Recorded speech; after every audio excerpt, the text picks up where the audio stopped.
Hello, welcome to our first guide on how to make a Christmas cake for 2020, including the full recipe. Weigh out 450 grams of currants, 175 grams of sultanas, 175 grams of raisins and 50 grams of finely chopped glacé cherries, along with 50 grams of finely chopped candied peel, and then soak all of it overnight in 3 tablespoons of brandy. Using the fine side of the grater, zest 1 orange and 1 lemon. Weigh out all the dry ingredients, which are 225 grams of plain flour, half a teaspoon of salt, quarter of a teaspoon of nutmeg and half a teaspoon of ground mixed spice, and sift them all together.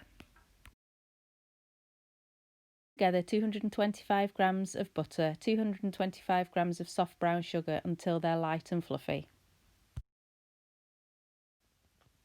Crack 4 medium eggs into a bowl and whisk.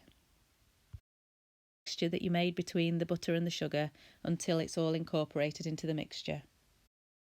It's time now to add the flour and spices into the mixture that you made between the egg, sugar and butter.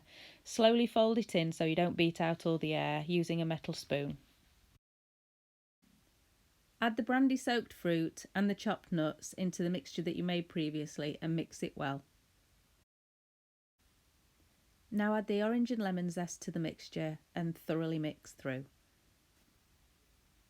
Preheat your oven to 140 degrees centigrade, and in the meantime, line and grease a tin that's either 20 centimetres round or 18 centimetres square.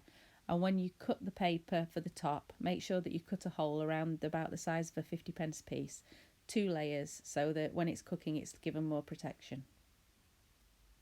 Add the mix to the cake tin and pop the paper lid on top. Bake your cake on the lowest level of the oven for at least 4 hours. Check after 4 hours and you're looking for it to be springy in the middle. I also use a skewer. If you put your skewer in and it comes out clean, that's a good indication too. But it can take up to 5 hours to cook depending on the kind of oven that you're using. So I would recommend just going back every 10 minutes and just giving it a quick check. Once your cake's out of the oven, you want to leave it in the cake tin for about half an hour until it's cooled a little before you turn it out onto a cooling rack. Then the next stage is to wait until it's cooled down and then you can feed it a little bit. Then you'll be wrapping it in greaseproof paper and popping it in an airtight container or in some aluminium foil.